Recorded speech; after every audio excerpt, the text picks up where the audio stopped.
Malviya college में assistant professor पद पे प्रसूति तंत्र एवं स्त्रीरोग विभाग में कार्यरत है। आपने अंडर ग्रेजुएशन और पोस्ट ग्रेजुएशन की पढ़ाई यही राष्ट्रीय आयुर्वेद संस्थान जयपुर से की है। आप शुरुआत से ही बुद्धिमान छात्रा रही और आपका हमेशा रुझान सीखने के प्रति बहुत ही ज्यादा सकारात्मक रहा और आज आप अपने स्टूडेंट्स के लिए भी एक अच्छी प्रेरणा का स्रोत बन रही है।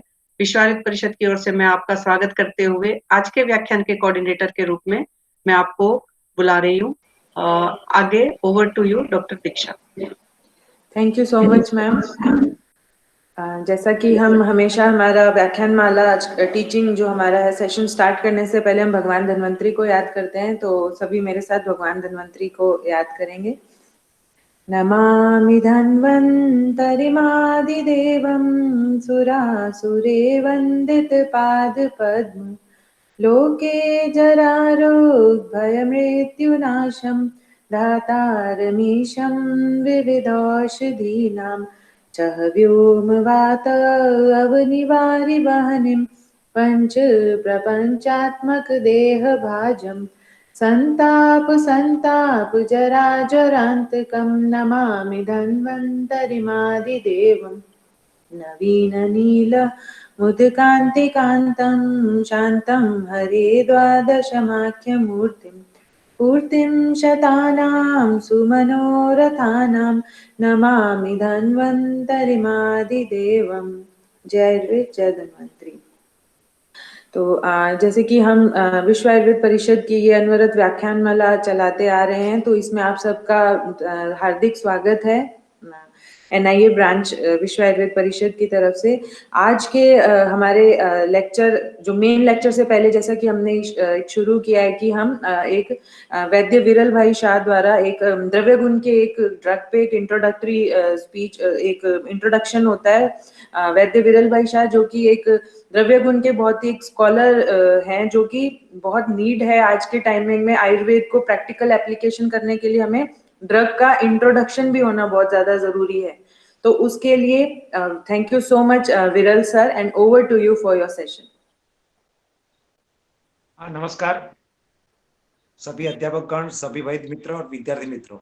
वो लास्ट टाइम वो योग सर का चालू था योग के बारे में, उस समय मोबाइल स्विच ऑफ हो गया था, ऑटोमेटिकली मोबाइल बंद हो गया था और इंटरप्शन हो गया था और तो बंद हो गया। तो वो जो योगसार है योग का योगसार भी बनाते, तो योगसार असली भी मिलता है, नकली भी मिलता है। तो उसमें है कि यहाँ अहमदाबाद में दोनों मिलता है। तो जो असली योगसार है वो अस्मरी में भी काम आता है। अस्मरी में उसका भेदन कर्म है, तो आप उससे भी दृष्टि के व्याधि में ले सकते हैं और उदरगत व्याधि में भी उसका उपयोग कर सकते हैं। तो योगसार और सीतोपला करीब उसकी 125 से 150 मिलीग्राम की उसकी मात्रा होती है। उसमें 1.5-2 ग्राम शर्करा मिक्स करके उसकी बटर पेपर में उसकी पुड़िया बनाती पड़ती, दिन में 3-4 बार देनी होती है और पेशेंट के जरूरत के अनुसार, और वो देते हैं।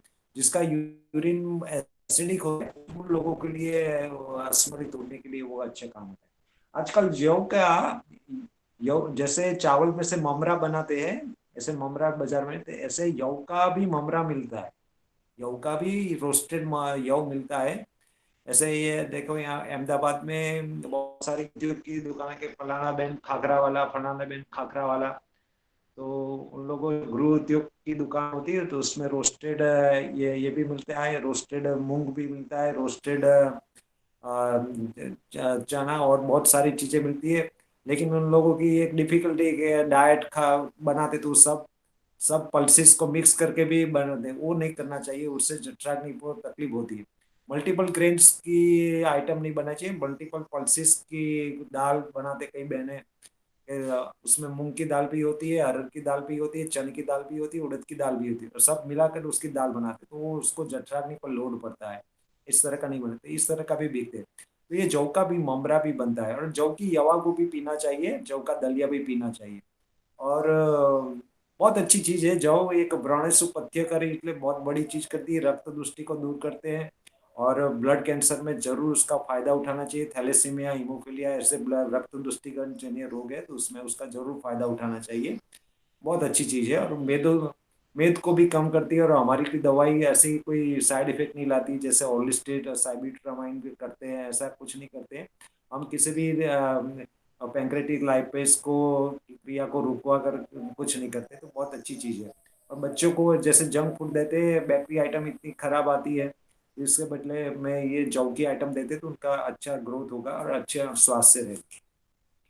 मैं आज तज के बारे में बताना चाहता हूँ, क्योंकि आजकल मौसम है च्यवनप्राश की सीजन चलती है, तो च्यवनप्राश में बहुत सारे मसाले डालकर बनाए जाते हैं। तो ये तज एक बहुत अच्छी चीज़ है। उसका तो ये वरांगम और भृंगम इस तरह के अच्छे अच्छे अच्छे उसके पर्याय दिए गए हैं और उष्ण तीक्ष्ण द्रव्य है। तो आयुर्वेद में देखिए आप, चरक संहिता में तो प्राणक्रामीय रसायन लिखा है, कुछ कुटी प्रावेशिक रसायन में भी बहुत सारे द्रोणी प्रावेशिक रसायन भी, एक द्रोणी बनाई जाती है तो उसमें ही रहना होता है, उसमें वनस्पतियों का रस मावा रख के फिर उसमें सोना होता है। इसमें लिखा 6 6 महीना 12 12 महीने तक आप सोते रहिए, आप पूरा शरीर नया होगा। इस तरह से अनेक चीजें बताई गई है रसायन। तो आज के जमाने में कुछ के भी अमृत देखा है था ना, बिल्कुल अमृत को देखा है तो कि आंवला की है, तो आंवला की एक बहुत अच्छा अमृत है, देसी आंवला मिले और एक अच्छे से फार्म में अच्छी जगह पे उगाया हुआ, अच्छी जगह से लिया हुआ, अच्छा ग्रह नक्षत्र देखकर, शनिदेव का ग्रह नक्षत्र अच्छा देखकर आपने लिया है, तो उसमें से आप बना सकते हैं। और च्यवनप्राश में क्या है कि इतने सारे मसाले डाले जाते हैं, तो दवाएं आजकल लोग ब्लड प्रेशर की दवाई लेते हैं, ब्लड थिनर लेते हैं, एटोवास्टेटिन और क्लोपिडोग्रिल, इस तरह की दवाई लेते हैं, और भी गर्म दवाइयाँ बहुत जाती है। तो इसकी वजह से क्या है, फिर ये लोग नहीं ले सकते च्यवनप्राश, इतना मसाले वाला गर्म पड़ता है च्यवनप्राश। तो ये इस तरह का गर्म च्यवनप्राश पड़ता है तो आंखें चिपक जाती है, आंख में से पानी आना, आंख में लाल हो जाना, पाइल्स हो जाना, और कोई उसकी साइड इफेक्ट हो सकती है, और इस तरह का नहीं बनाना चाहिए। मिनिमम मसाले डालकर अच्छी तरह से बनाना चाहिए। तो आंवला आपने ले लिया। ये तज है, तज इतना उष्ण तीक्ष्ण द्रव्य है तो उसको आप आसानी से नहीं ले सकते। जैसे तज की मेन कार्य है कि एंटी ट्यूबरकुलोसिस एक्टिविटी चरक संहिता में बताया गया, ये राजस्व में बताया गया, बिल्कुल एंटी ट्यूबरकुलोसिस कोई ड्रग है तो तज है। लेकिन तज का सिस्टमेटिक उपयोग करोगे तो ही। मेरी आम जनता से और सभी लोगों से विनती है कि कोई भी वनस्पति, कोई भी आयुर्वेदिक ड्रग का खुद इस्तेमाल ना करे, किसी वैद्य को पूछ कर करे। हो सके तो ये आयुर्वेदिक से बाजार से ना खरीदे, ऑनलाइन खरीदे, किसी को पूछकर ही आपके आसपास लेना चाहिए। ऐसा नहीं है कि आयुर्वेदिक साइड इफेक्ट, बिल्कुल साइड इफेक्ट होती है यथायोग्य में। ये तज इतना उष्ण तीक्ष्ण द्रव्य है, तो उसकी जो दो प्रिपरेशन बताई गई है, सीतोपलादी चूर्ण और तालिसादी चूर्ण। सीतोपला 16 गुना शर्करा उसमें डालनी पड़ती है, कहीं में 32 गुना शर्करा डालनी पड़ती है, और उसमें तो केवल 5 ग्राम 10 ग्राम ही तज होता है, लेकिन बाकी का तो उसमें काली मिर्च है, लिंडी पिपली चूर्ण है, सूंठी चूर्ण, इस तरह का होता है, और एला होता है, ऐसा होता है। आजकल क्या वांस कपूर ऐसा अच्छी मिलना मुश्किल होता है, बहुत महंगा होता है, तो उसमें डालने की कोई जरूरत नहीं, अकेले तज से भी काम हो सकता है, एक अच्छा आम। इस तरह से 10 12 गुना, ये 12 गुना 16 गुना 32 गुना शर्करा के साथ ले लो। ऑनलाइन आप देखो, गूगल में आप देखोगे तो आप समझिएगा कि तज से भी कोलेस्ट्रॉल मिटता है, हृदय मिटता है, ऐसा ऐसा लिखा है। आप ऐसे ही खाओगे, बिना पत्ते के खाओगे तो अल्सरेशन और इंटरनल ब्लीडिंग और बहुत सारी साइड इफेक्ट होगी। बिल्कुल सही बात है, एक्सट्रीम ब्लीडिंग होगा, और फीमेल पेशेंट है तो उसको बार बार समय से पहले मासिक आ जाना और ज्यादा ब्लीडिंग होना, ये सब प्रॉब्लम होगा। बहुत उष्ण तीक्ष्ण है और कैपिलरीज को रप्चर हो जाएगी, ये सारे गुण उसमें है। तो उसको तज को यूज करने के लिए एक माध्यम भी चाहिए, तो एक माध्यम आमलकी भी एक माध्यम है, और स्वीट पोटेटो जो है वो भी एक माध्यम है। उस स्वीट पोटेटो के माध्यम से भी आप पेशेंट में तज दे सकते हैं, और आमलकी के माध्यम से भी दे सकते हैं। तो ये देखो, ये आमलकी ले लिया, फार्म में से अच्छी जगह से बिल्कुल देसी आंवला लिया, और फिर उसको क्रश किया मिक्सर में, फिर उसका जो मिक्सर है उसमें थोड़ा सा पानी डाला, और थोड़ी जितनी हो सके उसका उसमें देखिए बनाया है, ये बनाया हुआ है अभी। तो ये जब बिल्कुल थोड़ा सा जितना हो सके उतनी कम उसमें शक्कर नहीं डाले, मिश्री डाले, और मिनिमम पानी डालकर उसको बनाने की कोशिश करें। तो इस तरह से बनाते रहिए। एक बड़ा सा बर्तन में बनता है, फिर उसमें से थोड़ी थोड़े से छोटे छोटे बर्तन में लेते हैं। छोटा बर्तन होता है, थोड़ा तो ठीक होता है, तो इसमें आंवला चिपकता नहीं है। आंवला वो जो बड़े बड़े बर्तन में करते तो आंवला चिपक जाता है। तो एक बड़े बर्तन में थोड़ा सा बन जाता है, फिर थोड़ा थोड़ा करके उसको ऐसा घट करना पड़ता है, उसका लिक्विड अंश एवोपरेट करना पड़ता है। आम इस तरह का जो रसायन जो बनाते हैं, ये मुरब्बा, इसको पिंगल कृष्ण रसायन है। पिंगल कृष्ण रसायन जैसे ये शनिदेव की औषधि है। शनिदेव का नाम पिंगल कृष्ण, ये सारे शनिदेव के नाम है। तो ये पिंगल कृष्ण रसायन है, इस तरह का बनाया गया है। तो इसका उपयोग ये जो बन गया है, ये आंवला का, तो ये माध्यम है तज का उपयोग करने के लिए। इसमें शर्करा भी है, आंवला की भी है, तो उसमें कोई व्रण अंदर इंटरनल ब्लीडिंग होने की कोई संभावना नहीं। उसमें पेशेंट अनुसार थोड़ा सा ज्यादा तज डालकर आप प्रयोग करिए। उसको भोजन के साथ भी आप करिए। दोनों भोजन में खाइए, रोटी के साथ, जैसे अचार और ये सब खाते हैं, तो इसके साथ मिलाकर भी आप कर सकते हैं। तो ये क्या किस में फायदा है? तो एनीमिया में फायदा है, और जिसको एनीमिया में अस्थमा, अस्थमा का जो है, कफ है, कोल्ड है, और जिसको हाइपरटेंशन, कोलेस्ट्रॉल, डायबिटीज, सब में ये करता है। इम्पोर्टेंस में है। और ट्यूबरकुलोसिस में तो एक बेहतरीन ड्रग्स है। और कैंसर में भी बहुत अच्छी चीज है। और ये व्यसन को छोड़ने के लिए बहुत अच्छी चीज है। सारे प्रकार के जो बीड़ी, तंबाकू, गुटखा है, उसको छोड़ने के लिए भी काम करता है। और ये शराब छुड़ाने के लिए भी ये बहुत अच्छा काम आता है, कि ये इसको बार बार खाओगे तो रात को जब शराब पीने का टाइम आएगा, तब उसको आप शराब पीने का टाइम आएगा तो उसकी तलब कम लगेगी। तो इस तरह से तज का तज को यूज करने का एक माध्यम है। इसी तरह से शक्करकंद को पका दीजिए आप। शक्करकंद को पका दिया, और फिर उसमें भी उचित मात्रा में तज को मिलाकर भी आप यूज कर सकते हैं। तो इस तरह से तज गर्म नहीं पड़ता है। अ, ये तज है, ये तज का पाउडर बिल्कुल बेहतरीन पाउडर बनता है उसका। उसका तज का पाउडर, ये पाउडर बहुत बेहतरीन बनता है। ये तज सारी है, उसका जो पाउडर है बहुत बेहतरीन पाउडर बनता है। और ये तज का, और ये और उसका कलरिंग है, उसका टेस्ट अच्छा होता है। और ये उस दंत मंजन में बहुत अच्छा फायदा करता है। ये जो तज है, दंत मंजन में आपको करिए आप, और अंगुली से दंत मंजन करिए। पहले वर्टिकल अंगुली से, पहले वर्टिकल, फिर ट्रांसफर जैसे दंत मंजन करिए, उसका आप करिए। और थोड़ा सा ही लेना है, करीब 1 ग्राम से भी कम लेना है दंत मंजन। यदि आपका तज बिल्कुल अच्छा होगा, उसकी एफिकेसी अच्छी होगी, तो आपके दांत में थोड़ी सी जलन होगी। और जो जिसकी बात और कफ प्रकृति है, उसको दंत मंजन के लिए एक तज भी बहुत अच्छा है। जिसको ब्लीडिंग होती है, इसके लिए आयुर्वेद में बहुत सारे प्रकार के दंत मंजन है, और अलग अलग प्रकार के। तो उस तरह के उसको उपयोग करना चाहिए, जो रक्त स्तंभक भी है और दांत को शुद्ध भी करते, इस तरह के करते।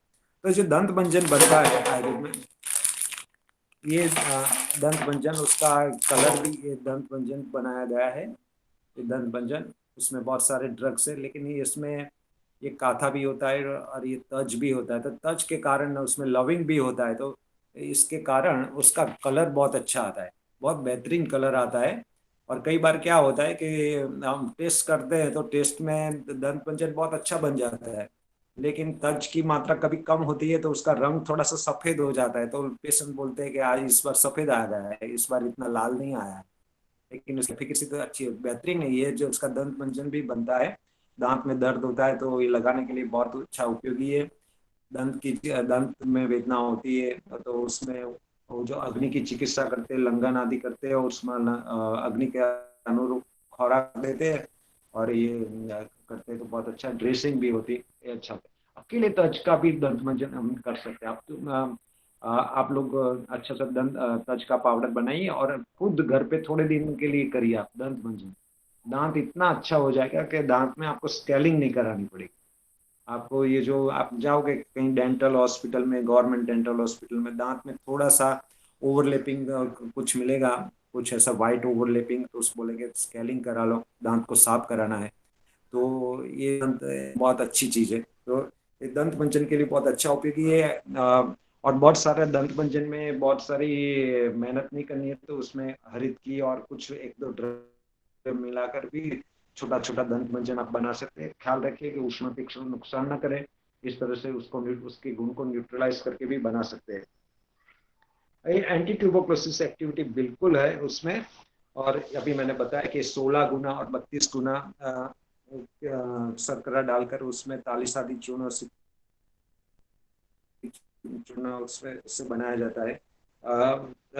उसको ये जो मैंने आमलकी का बताया, आमलकी का ये बताया कि इसमें केवल तर्ज डालकर भी, उसमें और भी जो ये आमलकी का जो भी आपने ये मुरब्बा जैसा आपने देखा है, ये तो इसमें आप केवल तर्ज नहीं, तो इसमें लिंडी पिपली है, इला है, और बहुत सारे प्रक्षक द्रव्य डालकर भी अलग अलग प्रकार भी बना से अलग अलग तरीके से भी बना सकते हैं। तो ये बिल्कुल एंटी ट्यूबरकुलोसिस एक्टिविटी हो, तो आपको रसायन चीज में उपयोग करना है। तो पेशेंट आता है तो उसमें जो भी मंदाग्नि के लक्षण है, प्रतिसाय, काश, ज्वर, वो थोड़े से नॉर्मल हो जाए, फिर आप रसायन के रूप में भी उपयोग कर सकते हैं। प्रातः काल है ये आम्ल की रसायन है, केवल तर्ज डालकर वो आप ले लीजिए सुबह में, 10 ग्राम 15 ग्राम पेशेंट के अनुसार, और उसको दीजिए, और 2-3 घंटे तक कुछ खाइए नहीं।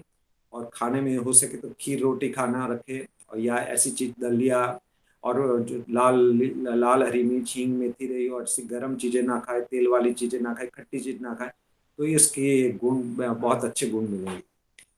ये एंटी एंटीकोगुलेंट ड्रग्स बिल्कुल अच्छा है कि इससे आप लेते रहोगे तो ब्लड का क्लॉट नहीं होगा, बिल्कुल अच्छा, उष्ण तीक्ष्ण गुण है। जैसे कि आजकल क्लोपिडोग्रेल है, इकोस्प्रिन है, एस्प्रिन की दवा है, और एटोरोस्टेटिन, एटोरोस्टेटिन कितनी दी जाती है, बहुत लोगों को दी जाती है। लेकिन ये तीनों दवाई बहुत गर्म है, जहाँ पे न्यू जर्सी, न्यूयॉर्क और शिकागो के कनाडा के कुछ प्रदेश और यूरोप के कुछ प्रदेश जहाँ के पे -डिग्री टेम्परेचर होता है, टेम्परेचर बहुत डाउन होता है, तो उन प्रदेशों के लिए थोड़े समय के लिए ये जरूरत है।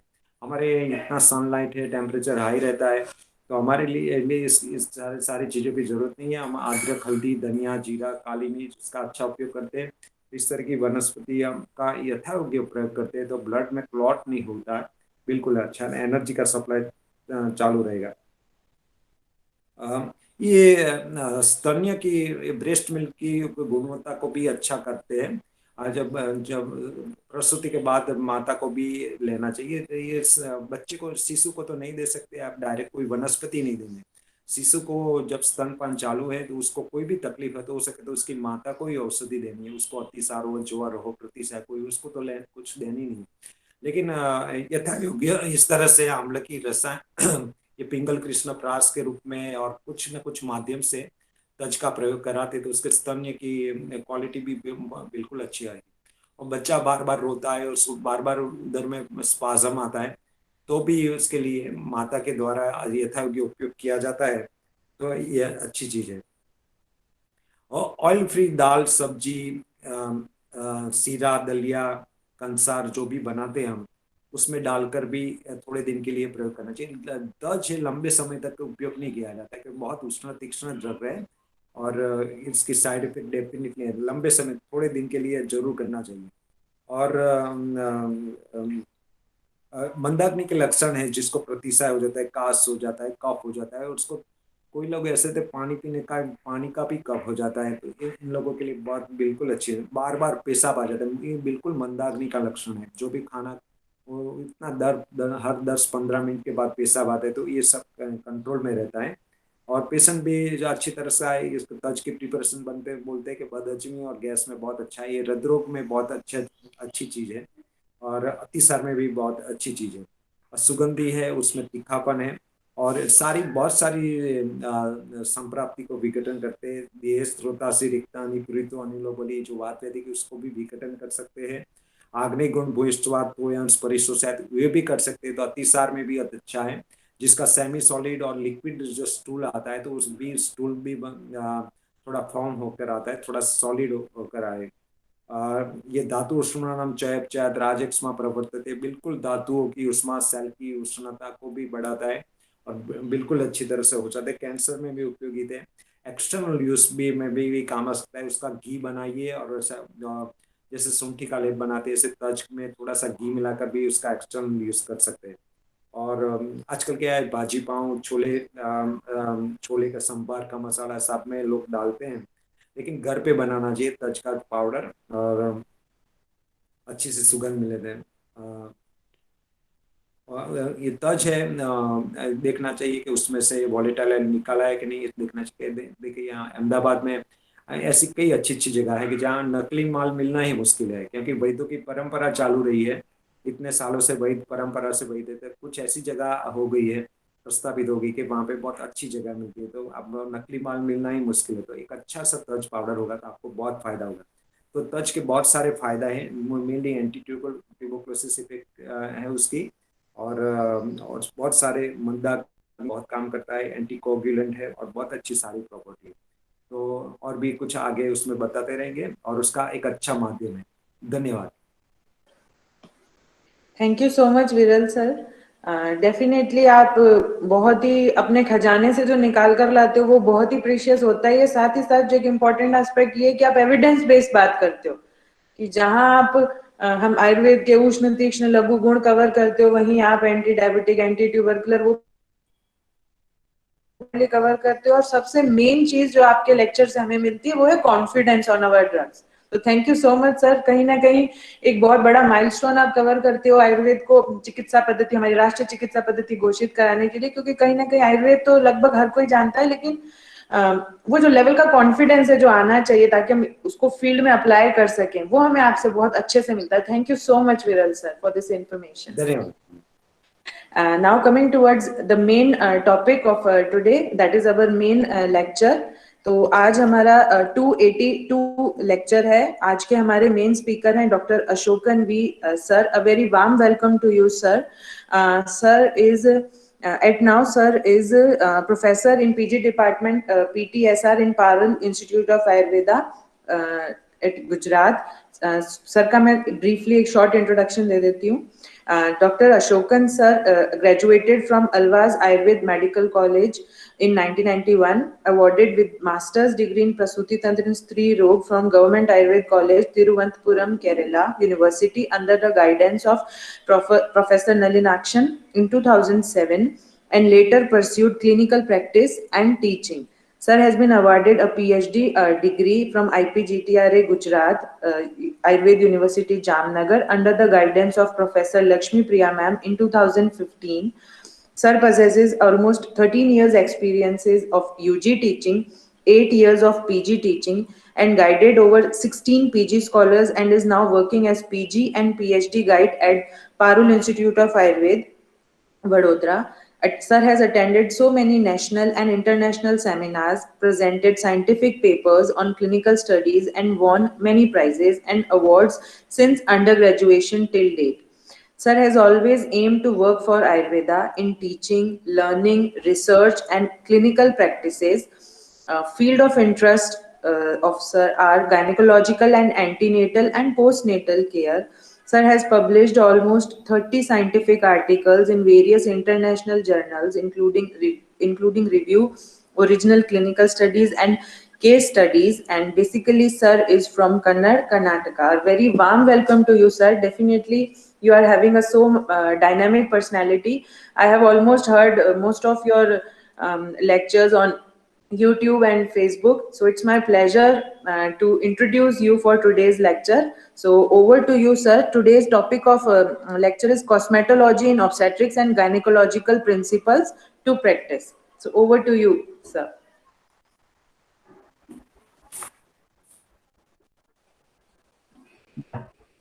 Madam and hello, madam.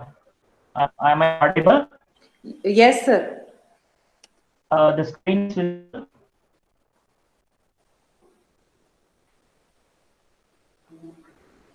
Screen visible. No, sir. Screen visible नहीं हुई अभी.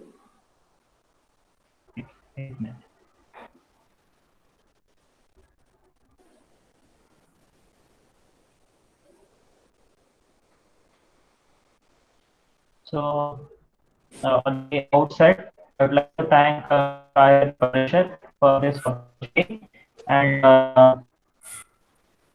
today I had been with the past two sessions I have been attending, and I had been going through the page also.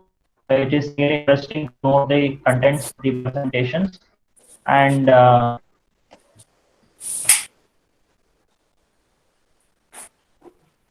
today's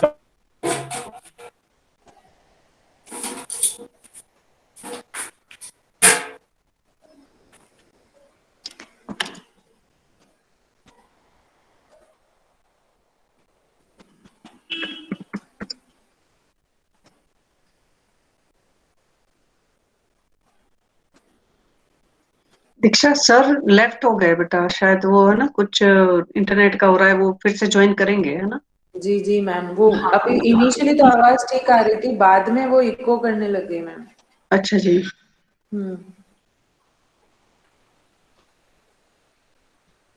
कुछ तब तक आप कर लीजिए, मैं सर को फोन करती हूँ है ना। जी मैम। तो जैसा कि आज का टॉपिक एक गायनी इम्पोर्टेंस रखता है, डेफिनेटली एक इम्पोर्टेंट टॉपिक जो कि हम बहुत ज्यादा ध्यान नहीं देते हैं उसे, कि cosmetology in obs and gynae.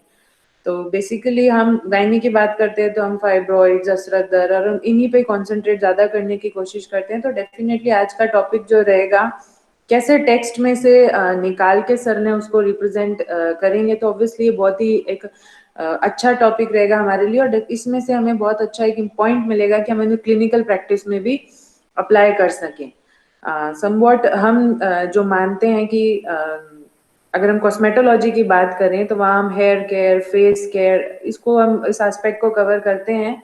और ऑलमोस्ट देखा जाए तो बहुत सारी ऐसी कंपनीज हैं जो उस आयुर्वेद के नाम पे बहुत अच्छा अर्न कर रही हैं।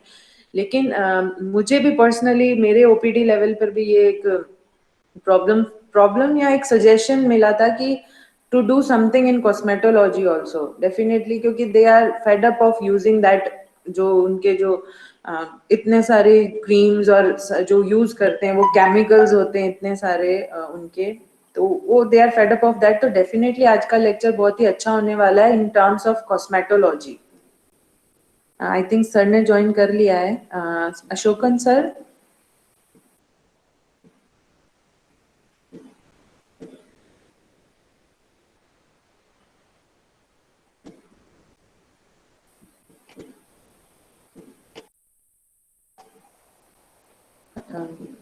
Sir, am I Ashokan sir?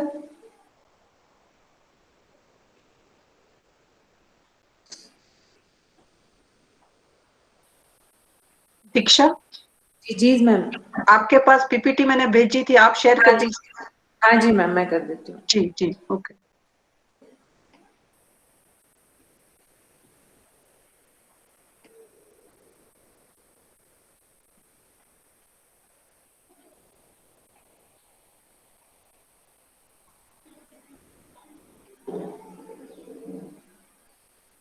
Ma'am visible है अभी पीपीटी? हाँ जी विजिबल। जी थैंक यू।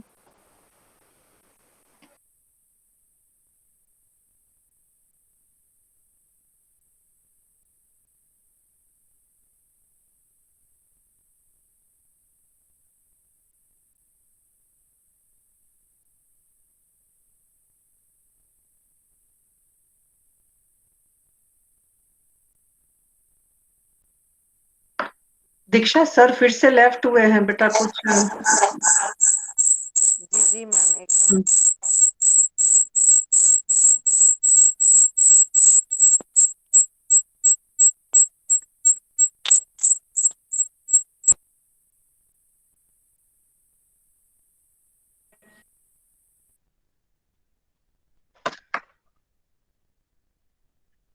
थोड़ा सा इंटरनेट के कारण कुछ कमी रह रही है, दिक्कत आ रही है, तो इसके लिए मैं क्षमा प्रार्थी हूँ।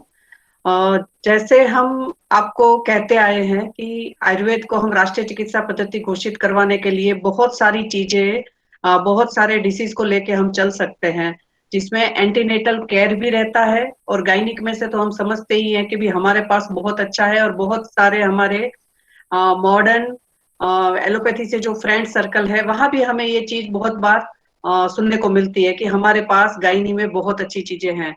तो आज हम ऐसे ही कॉस्मेटिक्स को लेके यहाँ सर के साथ एक विषय सर रखेंगे हमारे सामने।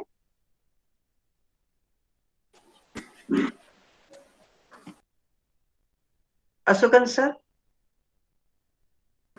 मैम सर ने स्क्रीन प्रेजेंट की है शायद सेल फोन से, तो मैंने एक बार मेरी हटा दी है। ओके जी, ठीक है जी। मैं एक्चुअली इसीलिए फोन नहीं किया, क्योंकि वो सर उसी फोन से कर रहे होंगे तो दिक्कत आएगी ना, फोन उठाएंगे तो फिर से लेफ्ट हो जाएंगे। अशोकन सर, आप सुन पा रहे हैं? Hello sir.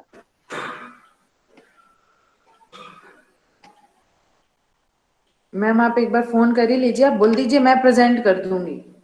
अच्छा जी, ठीक है, कहती हूँ। नहीं हो गया प्रेजेंट मैम, अच्छा, हो स्टार्ट गया। हुआ है अभी। ओके जी। सर आवाज आ रही है हमारी? Sir hello. Hello sir.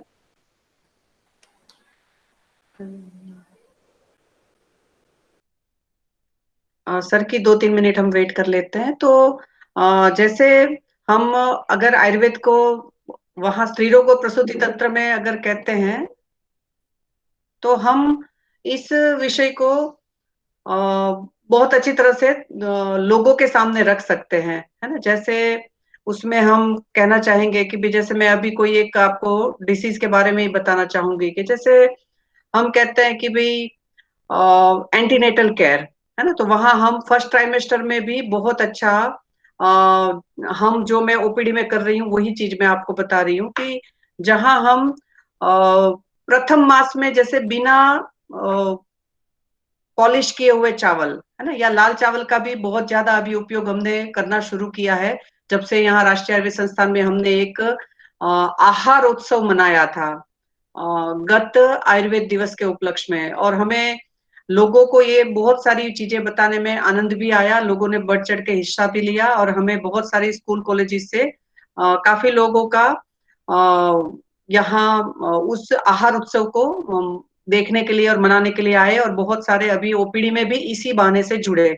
तो यहाँ हम ये बताना चाह रहे हैं कि भाई इस तरीके से हम सिंपल सी सामान्य गर्भिणी परिचर्या में बात बताई है, तो उसको हमने सीरियसली लिया कि नहीं, जो खीर बताई है, और उसमें भी षष्ठी साले की खीर सबसे बढ़िया रहती है, दूध चावल बहुत अच्छे रहते हैं, है ना। तो उसमें मीठा अगर बहुत ही ओबेस पेशेंट है तो थोड़ा हम कम प्रेफर करते हैं, मगर अगर ठीक ठाक है तो फिर हम उसमें ज्यादा भी प्रेफर कर सकते हैं, या उसको अच्छा लगता है उतना प्रेफर कर सकते हैं। तो इस तरीके से हमने फर्स्ट ट्राइमेस्टर में ये उपयोग किया और उसका बहुत अच्छा रिजल्ट मिला। सामान्य रूप से कई बार गर्भिणी छर्दी तो ऐसे कुछ रहते हैं कि जो फर्स्ट ट्राइमेस्टर में उनसे ठीक नहीं होते या वहां कम रिजल्ट मिलता है, तो हमारे पास फिर ऐसे पेशेंट्स आते हैं।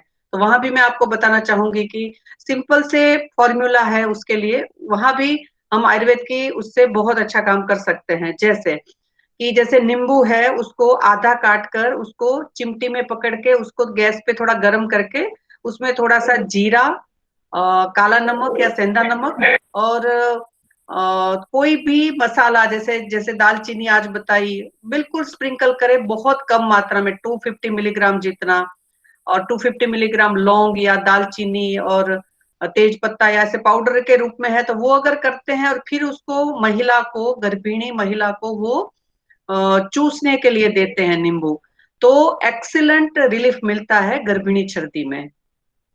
और उसमें 2-3 चीज और ध्यान रख लेते हैं कि भाई रात को प्रेग्नेंट लेडी ब्रश करके सोए कि सुबह उठते ही उसको ब्रश न करना पड़े, और उसके बाद उसमें अगर साथ साथ में सुबह सिर्फ एक गार्गल करके काम चला ले, और कोई ना कोई जैसे दलिया या टोस्ट या बिस्किट्स, मोटे आटे के बिस्किट्स या ऐसा कुछ थोड़ा सा कार्बोहाइड्रेट ले लेते हैं, तो उसमें जो कंटिन्यूस इरिटेशन होती है, नोजिएटेड फीलिंग होती है, उसमें बहुत ज्यादा आराम मिलता है। तो इस तरीके से भी हम यहाँ गर्भिणी छर्दी, है ना, क्योंकि हमें ऐसे लगता है कि नहीं हमारी दवाइयां कैसे काम करेगी, नहीं करेगी, पहले ही कंडीशन इतनी ज्यादा खराब है, ऐसा न सोच के, है ना, हम इस तरीके से भी वहां जब प्रयत्न करते हैं। इवन मैंने एक मेरे पेशेंट में देखा था कि गर्भिणी अतिसार ऑलरेडी उसको 2 बार हो चुका, और वो दोनों बार मॉडर्न में ही गई थी, मगर वहां ट्रीटमेंट के बाद उसको जबरदस्त अग्निमान जैसा रहता था,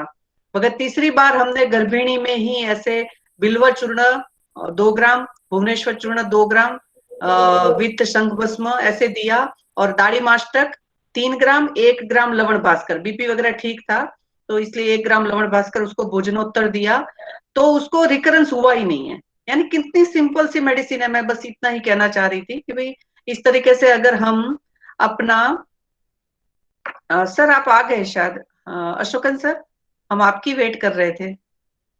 हेलो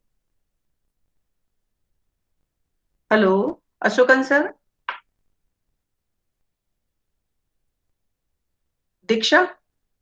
हाँ जी मैम, हाँ एक बार आप कांटेक्ट करके देख लीजिए सर। जी जी मैम, तो हमारी आवाज नहीं सुन पा रहे हैं। हाँ जी मैम। जी, तो इस तरीके से हम देखते हैं कि भाई गर्भिणी अतिसार है ना, तो वहां भी हमारे पास आयुर्वेद में बहुत अच्छे रिजल्ट्स है ना। इसी तरीके से मैंने ये देखा कि बहुत सारी गर्भिणी में जब वो बहुत सारे कारण रहते हैं कि वो अपनी प्रेगनेंसी को एंजॉय नहीं करती है ना, वो इतनी परेशान रहती है, उसको कहीं लगता है कि अच्छा भाई फंस ही गए कहीं ये तो, है ना। तो वहां भी मैंने देखा कि सौमनस्य अगर हम आयुर्वेद में से काउंसलिंग करके अगर करते हैं, है ना, उसको बताते हैं। जैसे मेरे पास एक गर्भिणी सर्दी की पेशेंट थी और उसने है ना पूरा परेशान, ऐसे उसको समझ में नहीं आ रहा नॉर्मल लाइफ कैसे होती है। तो मैंने उसको बताया, मैंने कहा देख तुम्हें बहुत उल्टी हो रही है, हाँ जी, बहुत परेशान हो, हाँ जी, यही हॉर्मोन्स जो उल्टी करवाता है वो तुम्हारे बच्चे की बहुत अच्छी ग्रोथ करवा रहा है। तो पता है माँ उसी को बोलते हैं कि जैसे उसको अच्छा ऐसा है। तो मैंने कहा और क्या, तो 60-70% रिलीफ उसको मिला है कि नहीं नहीं मुझे भले उल्टी हो रही है मगर मेरा बच्चा ठीक है, उसके लिए बनने वाली सारी हॉर्मोन्स बहुत अच्छी तरह से वर्क कर रही है, जो हॉर्मोन्स मेरे लिए नहीं है तो इसलिए मुझे उल्टी हो रही है। तो इस तरीके से मैं चाहूंगी कि हम आयुर्वेद के लोग सारे मिलके इस तरीके से अगर हम लोगों के सामने रिजल्ट ओरिएंटेड काम करते हैं तो हमारे पास। Hello Ashokan sir. Ma'am sir ने कॉल कट किया, शायद हो सकता है सेम फोन से ही वो अच्छा कर जी, रहे अच्छा हैं। जी जी जी ठीक है सर, यहाँ प्रेजेंट तो अभी हो गया है। अशोकन सर मेरी आवाज आ रही है? हेलो हेलो सर, थोड़ी सी वेट ही कर लेते हैं दीक्षा। एकदम क्लियर जी हाँ हाँ हाँ, सुनाई मैडम। हाँ जी, आपकी सर आवाज आपकी, आ रही है सर। जी सर। हाँ हाँ, अभी सर आप अभी मैं चाहे तो स्क्रीन हम शेयर। यहाँ से शेयरिंग कर देंगे। जी सर, आप बोलना शुरू करिए सर, प्रेजेंट ठीक है। करना शुरू कर दे। जी सर, हम कर देते हैं यहाँ से प्रेजेंट, है ना। मिस आपकी स्लाइड ओके प्रेजेंटेशन हम कर देंगे सर। ओके। जी सर। दीक्षा। जी मैम करती हूँ। अच्छा नहीं, सर ने अभी कर ही रखी है, शायद हो ही गई। चलो तुम बीच में ठीक है, देख लेना, ऐसा कुछ रहता है तो, है ना। जी मैम, जी मैम। ओके जी, ओके जी। जी सर। अ, जी सर। जो हम देखने वाले हैं आज कॉस्मेटिक गायनेकोलॉजिकल अर्ली में है। अच्छा लगा मैडम आपका भी इंटरप्रिटेशन कुछ क्लिनिकल एक्सपीरियंस सुन के। अभी शॉर्ट इंट्रोडक्शन वो उसका कुछ नेटवर्क इशू था। ये वाटर कॉस्मेटिक्स अगर हम देखना चाहेंगे तो उसमें द प्रोफेशनल स्किल और practice of beautifying the face, hair and, इसी को हम कॉस्मेटोलॉजी में ज़्यादातर यूज करते हैं। और आगे अगर हम देखेंगे तो पोस्ट सर्टिफिकेशन में भी हम कॉस्मेटिक्स का यूज देख सकते हैं, जैसे कि प्रेगनेंसी में तो स्कार मार्क्स को हटाना हो स्टे ग्रैप कंडीशन में। और drugs and cosmetic act of India 1940 cosmetics को ऐसे बताया गया है कि any substance intended to rub को sprinkled or otherwise affect human being beautifying and promoting practice. और ये डेफिनेशन जो है इसमें लेखनार्थ और रोपणार्थ जो लेप लगाते हैं आयुर्वेद ने बताए हैं क्लिनसिंग एंड ब्यूटीफाइंग एदर लोम शातनार्थ लोमापहरणार्थ सवर्णीकरणार्थ श्वेतीकरणार्थ ये बताए हैं। प्रमोटिंग प्रैक्टिस जो सौंदर्यवर्धक हैं ऐसे ही चीज जो आयुर्वेद ने बताए हैं, प्ररोपण वर्ण्य कॉस्मेटिक एक्ट के कॉस्ट डेफिनेशन से ही ज्यादा प्रिसाइज है आयुर्वेद का जो डिस्क्रिप्शन है। तो coming to the next, cosmetics affect fertility. तो हम लगातार कॉस्मेटिक्स का use day to day life में करते ही रहते हैं।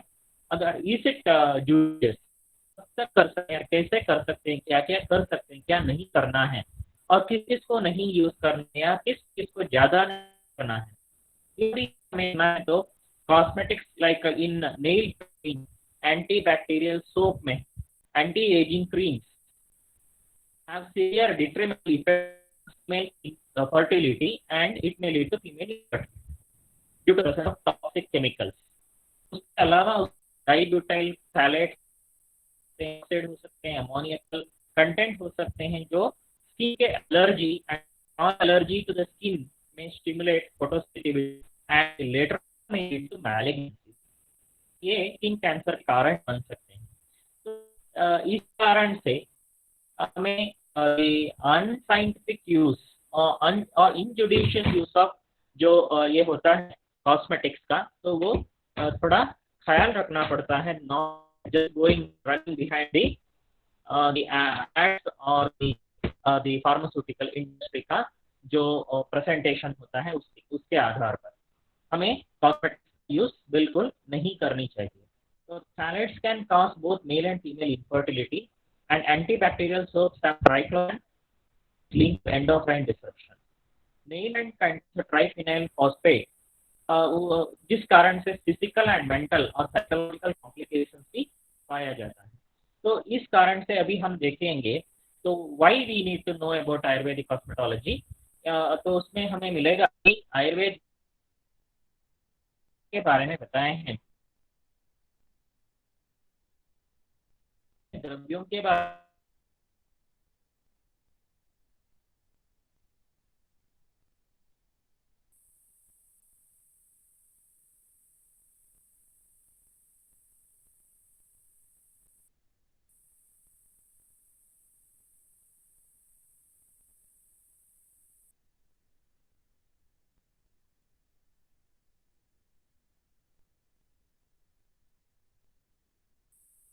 द्रव्य हैं, सभी द्रव्य विषहर माने जाते हैं।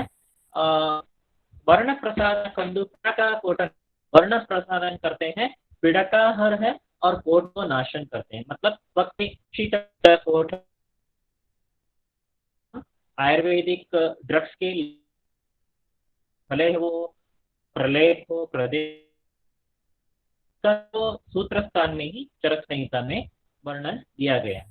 तो उसके अलावा हमें रेफरेंस में लोद्रादिगण या रोद्रादिगण संहिता ताल, उसके अलावा जैसे वर्णित किए हैं कि राइनोप्लास्टी रोमशातन मतलब विधि संधान विधि और रोपण विधि उसमें, और रोम संजनार्थ लोमशातनार्थ और केश्य द्रव्यों के बारे में भी बताए हैं। तो इन सभी अक्षय द्रव्यों में और ग्रंथों में भी बहुत अवेलेबल है। अगर हम उसको इंटरप्रेट करेंगे referencing Aadhaar will around 45 just 23 dravyas with varna prasadana property and 21 can be but apart from these drugs and lifestyle modifications are also so Ayurvedic concept of beauty क्या है?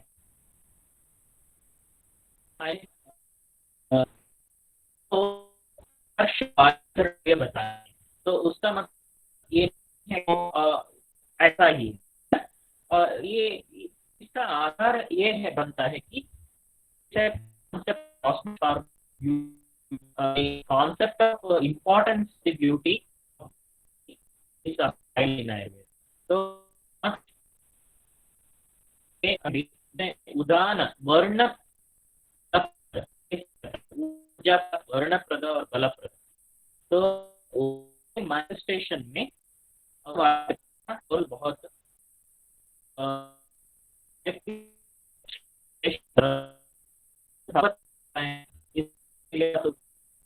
तो रस के सारता त्वक सारता से समझनी चाहिए। तो उसके अलावा में वेद और मज्जा और धातु सारता त्वचा से तो उसके इसके साथ ही अग्नि की विरामावस्था भी सिग्निफिकेंट रोल प्ले करता है इम्पोर्टेंट ब्यूटी। तो इसका एक क्रॉस तो प्रभा का कॉन्सेप्ट बताया है इंद्रिय में, तो वहां पे भी हमें इसका रोल छाया और प्रभा में। तो उसके अलावा जो उसमें रहते हैं और वैकृता का क्या होता है। Ashokan sir sorry, hello hello sir. Madam हाँ, आपकी आवाज है ना बीच बीच में थोड़ी सुन के ब्रेक हो रही है, थोड़ा सा आपका जो साउंड सिस्टम है उसको थोड़ा सा रीचेक करेंगे सर। वैसे थोड़ा समझ में आ रहा है मगर बीच में ब्रेक होने से थोड़ा सा ना ठीक नहीं लग रहा सर, है ना। तो हल्का सा अगर आप कुछ एक बार चेक करें तो प्रोबेबली ठीक हो जाएगी। हाँ ठीक है मैडम, मगर जी रेंज वगैरह सब बराबर कर रहा है नेटवर्क का। अच्छा, बराबर आ रहा है। हाँ जी सर, नेटवर्क का जी है। सर, तो जी सर देखते हैं। जी सर शुरू रखिए फिर से। जी सर। तो आयुर्वेदिक कॉस्मेटोलॉजी में इंट्रा यूट्राइन लाइफ से लेके दिनचर्या न्यूट्रिशन के बारे में बताए हैं, ऋतुचर्या में मोड ऑफ लाइफ के बारे में बताए हैं, रात्रिचर्या में बताए हैं, सद्वृत परिपालन जैसे सोशल बिहेवियरल फैक्टर के ऊपर भी कॉस्मेटोलॉजिकल कॉन्सेप्ट्स बताए हैं, रसायन जैसे कि judicious use of health promoting drugs बताए हैं। इसके अलावा इन स्पेसिफिक गैनेकोलॉजी में हमें देखने को मिलते हैं योनि संकोचन या भग संकोचक द्रव्य जिसका एप्लीकेशन आफ्टर डिलीवरी किया जाता है जैसे कंडीशन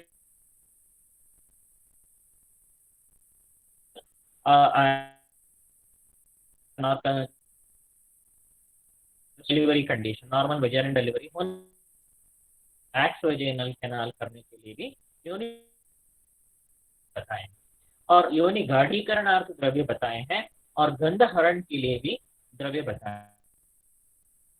अपहरण, स्तन कठिनीकरण एंड सर्जरी के बारे में भी बताए हैं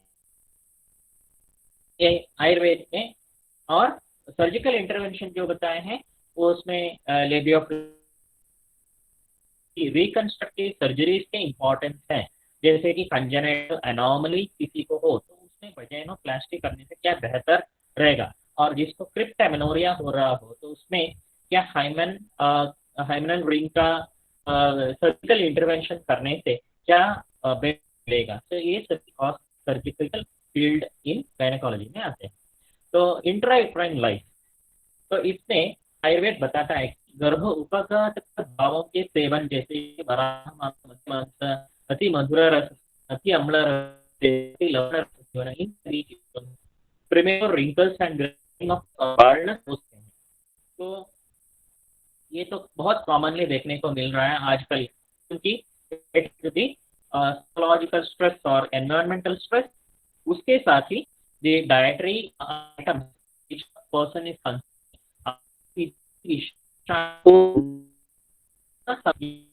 उसको उल्लंघन करते हुए जो हम आहार सेवन करते हैं, जिसके कारण से भी ये मैनिफेस्टेशन मैच्योरली दिखता है। और मेनोपॉजल वुमन में, पेरीमेनोपॉजल एज ग्रुप में भी बहुत कंप्लेंट्स ऐसे ही हमें देखने को मिलता है। और एडोलेसेंट एंड रिप्रोडक्टिव एज में पीसीओएस के थ्रू जैसे देख सकते हैं ग्रंथिभूत आर्तव दृष्टि में एकने का प्रोडक्शन हिस्टुटिज्म के मैनिफेस्टेशन दिखती है। इसके अलावा सुश्रुत ने बताया है कि अंजन, रोदन, स्नानानुलेप ये ऋतुकाल में नहीं करनी चाहिए चर्या में, और अभ्यंग करने से गर्भ में कुष्ठ उत्पत्ति हो सकती है, नखा अपकर्तन करने से कुनकी हो सकती है। ये सभी कॉस्मेटोलॉजिकल इंपॉर्टेंस इन इंट्रायूट्राइन लाइफ के बारे में भी आयुर्वेद ने रेफरेंसिंग दिए हैं। और सौहृद अवमान जन्य में उब्ज, पुनि, खंज, वामन, जड़, विकृताक्ष, नारी सुतम जनयति बताए हैं। तो सौहृद अवमान और दिनचर्या के कॉन्सेप्ट में अगर हम देखेंगे तो दंत धावना, जिह्वा निर्लेखना, ओरल हाइजीन, इसके ऊपर अभी एडवांसमेंट हमारे आयुर्वेद के फील्ड बहुत सारे हुए हैं, जैसे कि नीम के साथ दंत मंजन, ऐसे एडवांसमेंट हो रहे हैं। नमक के साथ वाला तो ये advancement returning back to the safety principles and guidelines of दंत धावना एंड जिह्वा निर्लेखना, एसओपीज जो हम बोल सकते हैं, दिनचर्या में हमने बना रखा है। तो वो हम बोल सकते हैं कि दंत और जिह्वा निर्लेखन की जो विधि बताए हैं उन सभी से हमें ये सभी एसओपी ही प्राप्त होता है, कि जैसे हम निम्बस्तुतिक्तकेश्वेषः कषाय खदिरस ऐसे बताए हैं जो दंत धावन के द्रव्यों में। और मौत प्रश्न के भी आजकल हम एड मीडिया में भी, social media, mass communication media में भी देख रहे हैं, बहुत सारे ओरल रिफ्रेशनर्स का यूज हो रहा है। उसमें भी आयुर्वेद बहुत महंगा है, और उसमें भी आयुर्वेद के द्रव्यों के जैसे दिपूग, लवंग, कंकोला, तांबूला, कर्पूरा, इन सभी चीजों का भी मेंशनिंग या यूज पाया जाता है। इसके अलावा these drugs along with स्नेह गंडूषा help in healing cracked lips, lip cracking या ओष्ठ विकार में भी, या the various types of जिह्वा विकार में और ओष्ठ विकारों में भी हम ये सभी कॉस्मेटिक आइटम्स का यूज कर सकते हैं, मोडालिटीज का यूज कर सकते हैं। अंजना दृष्टि प्रसादन है, और इट ब्यूटिफाइज द दृष्टि, at the same time the person face value भी बढ़ाता है। उसके साथ ही आश्चोतन clear and brightness of the eyes लाता है, और धूम्रपान करने से prevent foul smell from the nose and mouth and स्वर भेद, अलोपेशिया या इंद्रलुप्तादि है। तो उन सभी में उसके जैसे ही में चतुष्प्रकार के पीछे वो 32 चतुर्विधम मूर्ति तैल 4 प्रकार के बताएं। हेडेक, एलोपेशिया कंडीशन हो, ग्रेइंग ऑफ हेयर्स हो, इन सभी में हम यूज कर सकते हैं। इन एडिशन को भी वो बढ़ा देता है। और शरीर परिमार्जन, शौच और आभ्यंतर शौच, और स्वच्छ वस्त्र धारण, इसका बेनिफिट्स क्या है। और आजकल बैक्टीरियल क्लॉथ्स मार्केट में आ गए हैं। तो Ayurveda and previous olden days handloom industry of India has the habit, अगर हम उसको रिट्रोस्पेक्टिवली एनालाइज करेंगे तो हैंडलूम इंडस्ट्री में मेडिकेटेड थ्रेड, तो the thread which is used for preparing the cloth, उसको ही क्या करते हैं, उसको औषधीय जल में या काढ़े में वो किया जाता है, उसके बाद उसमें क्लॉथ बनाते हैं जो राजा महाराजा लोग यूज करते थे। तो उस आधार पर Ayurveda was a life science even to the extent of preparation और गार्ड इंडस्ट्री। तो इंडस्ट्री में भी हमारा कॉस्मेटिक वैल्यू है। तो cleaning of excretory orifices promotes the intelligence, purity, longevity and के संवर्धन के life promoter effect and provides cleanliness and safety. तो ये सभी आज हम देखते हैं कि बहुत केश जिसका मूल आधार जैसे हम बोलेंगे ऋतुचर्या में, अगर तो भलेबाती, इसलिए मैं ज्यादा नहीं इसको एक्सप्लेन करना चाहूंगा, हैं जो यूज ऑफ हमसोर लेप ऑफ चंदना इन ग्रीष्म ऋतु, ये सभी बताए हैं। और वेयरिंग ऑफ पर्ल्स, जेम्स, मौक्तिकस ध्वज धारण, ये सभी बताए हैं जो भी अकॉर्डिंग टू द ऋतु।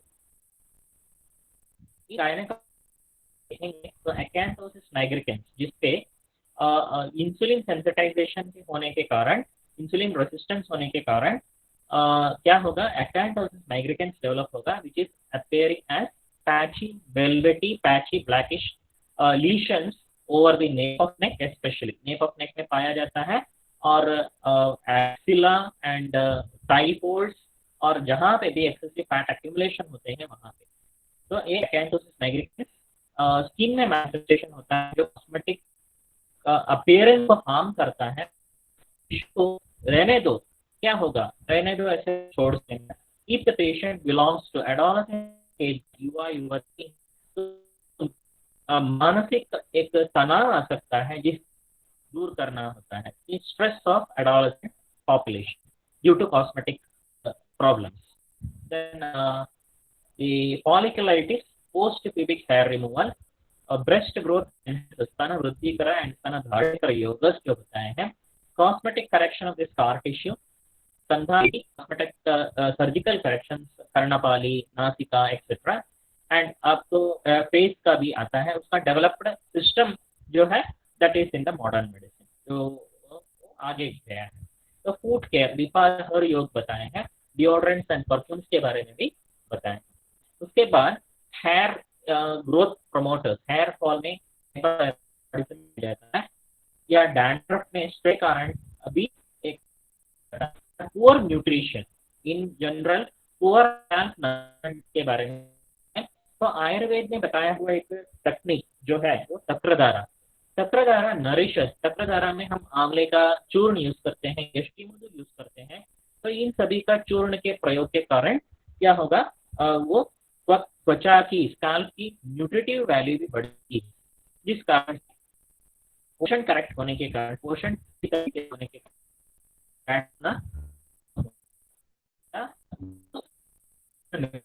उसके बाद देखिए अगर फेस में, तो एकने का पीसीओएस में प्रेजेंस रहता है, हिर्सुटिज्म, एक्सेसिव एंड्रोजिनाइजेशन जो होता है, हेयर ग्रोथ प्रमोट हो जाता है, जैसे कि मेल पैटर्न में हेयर रीडिस्ट्रीब्यूशन होता है, facial skin changes in menopausal woman, जैसे कि रिंकलिंग,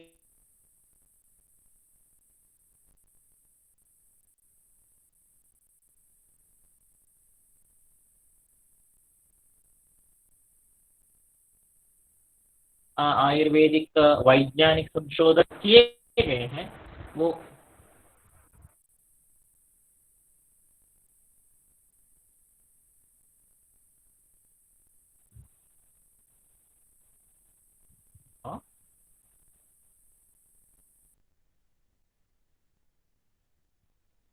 इन ऑब्स्टेटिक्स में क्या होता है, स्ट्रे ग्रेविडेरम, लीनिया नाइग्रा, उसमें बहुत सारे ऐसे औषध द्रव्य आयुर्वेद में मिलते हैं जिसका उपयोग करने से स्ट्रे ग्रेविड, मतलब around 4th month to 5th month अगर हम इसका उपयोग करेंगे तो वो स्ट्रे ग्रेविडेरम डेवलप होने से रोक सकते हैं।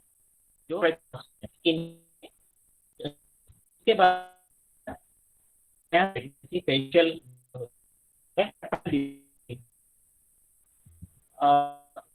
commonly used drug श्वेत चंदन, गृणा, भातकी, शिरीषा, सर्प, उशीरा, irrigation of the breast and the abdomen by decoction of Patola, नींबा, manjistha, तुलसी और अभ्यंगा, करंज पत्र कल्क से, और बहुत सारे द्रव्य भी और डेवलप किए हुए हैं आजकल, स्ट्रेच क्लियर ऑयल के नाम के भी मेडिसिन में मिलते हैं, जो करवीर पत्र सिद्ध तेल फाउंड बेस्ड। उसके अलावा हम यूज करते हैं cosmetology in gynaecology and obstetrics में सूतिकावस्था, एक स्पेशल कंडीशन है, तो उसमें पंचजीरक गुड़ का उपयोगिता पाया जाता है, जो गर्भाशय संशोधक है, योनि व्यापत को प्रिवेंट करेगा, जिस कारण से पोस्ट सूतिकावस्था में योनि व्यापत का मैनिफेस्टेशन नहीं होगा, और योनि दौर्गंध्य हरण भी करता है, एलिविएट्स द ब्रेस्ट लैक्सिटी। तो ये सभी चक्रदत्त में पंचजीरक गुड़ के बेनिफिट्स में बताए गए। इसके अलावा पिपली चूर्ण वित्त मथित अग्र औषध ग्रहणी है, तो पिपली चूर्ण के साथ मथित देने के लिए या तक्र देने के लिए बोला है। मालती पुष्प मूल कल्का इन तक्र विथ घृत एंड मधु, आमलकी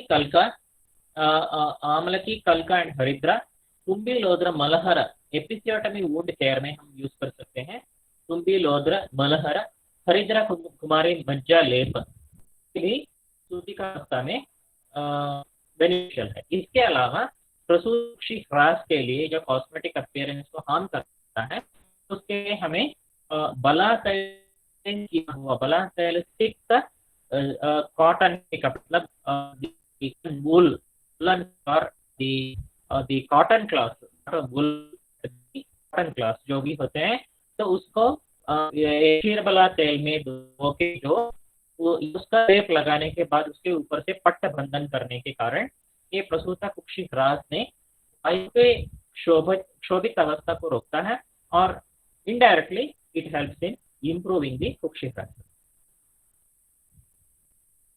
वर्ण्य दशेमानी का अगर हम संशोधन करेंगे तो उसमें बहुत सारे संशोधन हो चुके हैं उसके ऊपर, जो श्वेतचंदन, नागकेसर, पद्मक, उशीरा, मधुका, मंजिष्ठा, सारिवा, पयस्या, सीता है, श्वेत दूर्वा और लता जो बताए हैं कृष्ण दूर्वा।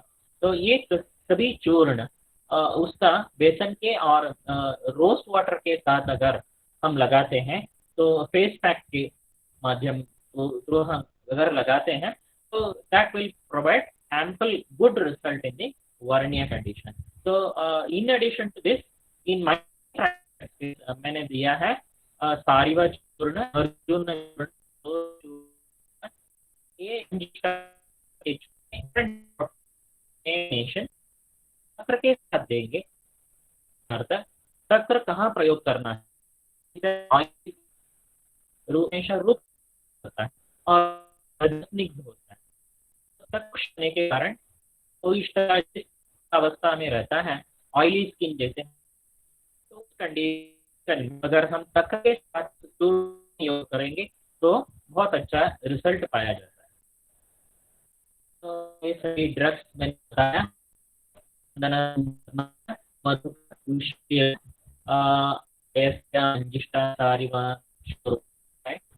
तो इसके ऊपर पोजीशन के आधार पर इसका mode of action majeure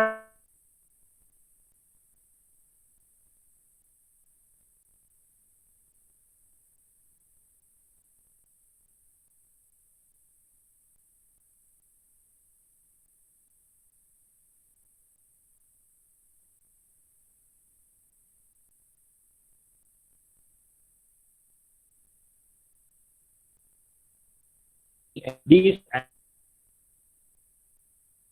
chemical composition पाया है मैंने जो दिया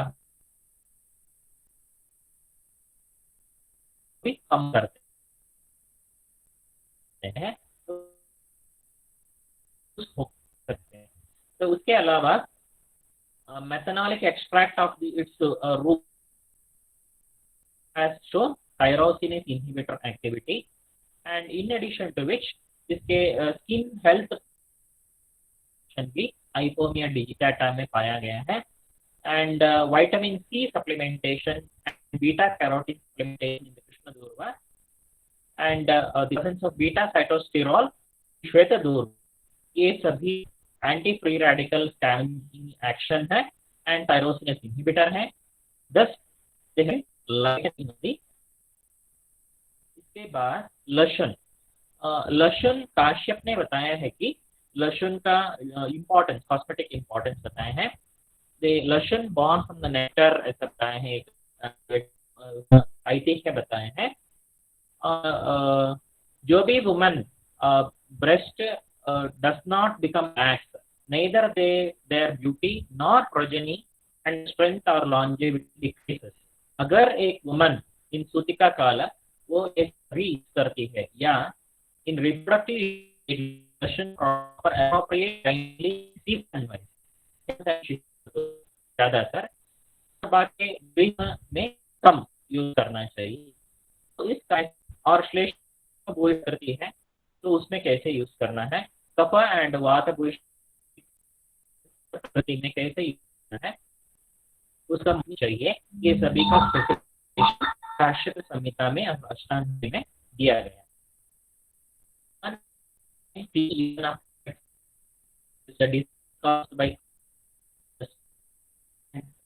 Function increases as you become stable and body attains softness and voice becomes sweet.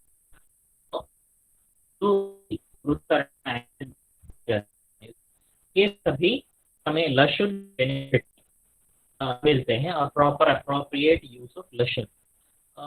उसके बाद एक जो भी वर्ण्य दशेमानी में बताए हैं वो सभी द्रव्य या तो रस पोषण करते हैं, रक्त के पोषण करते हैं, ओजस के रसायन है, वर्ण्य है, केश है, त्वच है, और इन पार्विक anti inflammatory action, anti bacterial action वाले ड्रग, जैसे कि अगर एक्ने में इन्फेक्शन हो जाते हैं एंटी वाले द्रव्यों के साथ अन्य द्रव्य देते हैं, व्रणशोधन रोपण द्रव्य देते हैं आलेख में, तब उसमें ज्यादा बेनिफिट मिलेगा। तो 1 to 1 में ड्रग कॉम्बिनेशन बदल के भी दे सकते हैं, जैसे किसी में हम स्फटिक भी डाल सकते हैं, किसी में टंकण भस्म भी डाल सकते हैं। तो ये सभी हमने बेनिफिशियल एक्शन को लाया, anti tumour, anti antioxidant action पाए। यो संकोच ड्रग्स लाइक त्रिफला, मधु, लोद्र और फला, डुदुम्बर फला, मधु की निष्ठ करके अगर इनमें पाया जाता है तब उससे योनि संकोचन पाया जाता है। This is been found beneficial in प्रस्रवसिनी। योगा प्रिपेयर्ड फ्रॉम यष्टि मधु एंड कर्पूर कल्का अप्लाइड डेली इनसाइड द वेना। इसका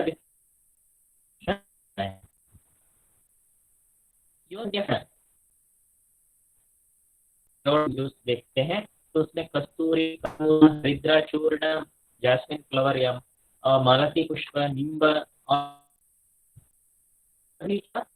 depressing vaginal abnormal noxious orders को हटाने में बेनिफिशियल इफेक्ट भर्ती प्रयोग करते हैं। ये उसका प्रक्षालन द्रव्य में करते हैं, अवचूर्णन कर सकते हैं, जैसे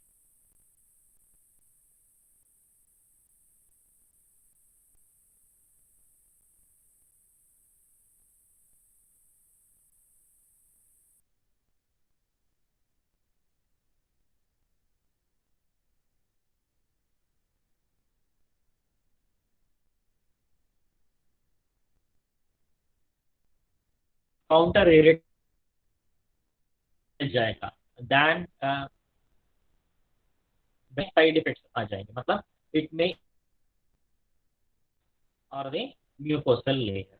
देन स्तन कठिनीकरण, शेपिंग और हार्डनिंग ऑफ द ब्रेस्ट, तिला तैला और कणिकल का, उसके shaping and hardening of the स्तन। ब्रेस्ट माध्यम में मेथी, मोदक, सौभाग्य शुंठी पाक, मरीचियादि तैल, दाड़िमादि तैल बेनिफिशियल ऑल्सो। देन अकैंथोसिस nigricans में तीव्र स्नेह के, त्रिवृत स्नेह के एप्लीकेशन, मुद्द चूर्ण या हरिद्रा तल्क से लेपन करना। तो मुद्द चूर्ण जो भी होते हैं वो सभी स्नेहादि द्रव्यों को स्नेह से बध जाता है, जो मतलब चूर्णादि पिंडी भाव हेतु गुणः स्नेह को खींच निकालता है त्वचा से। तो अगर त्वचा को मुद्द और क्लेंसिंग एक्शन उसमें एस्ट्रिंजेंट इफेक्ट है, और wash off with warm water. Then folliculitis removal करने के लिए and apply moist creams or the powders containing और जो वृक्ष रोपण में बताए गए हैं उन द्रव्यों का प्रयोग हम यहाँ पे कर सकते हैं। व्रणिकोपासनीय या व्रणरोपणार्थ बताए हैं, निमित्त रुजाहरण द्रव्य बताए। Then cosmetic correction of scar tissue में उत्सादन, अवसादन, अरुणीकरण, कृष्णीकरण, पांडुकरण, रोमसंजन, रोमशासन, ये सभी पाए जाते हैं। स्कार टिश्यू का डेप्थ, इट्स इम्पैक्ट, ड्यूरेशन और क्रॉनिसिटी, ये सभी देख के अगर हम उसमें इंडेंट करेंगे तो ये बेनिफिशियल इफेक्ट थोड़े ज्यादा। I don't expect 100% relief in the scar tissue from any particular site of surgical incision, but to optimum level to some 50 to 60% हम रिजल्ट ला सकते हैं। Preventing of the white scar tissue भल्लातक तेल का प्रयोग बताए हैं, और पांडुकरण के लिए रोहिणी फल के और अजामूत्र के अजा दुग्ध के प्रयोग बताए हैं।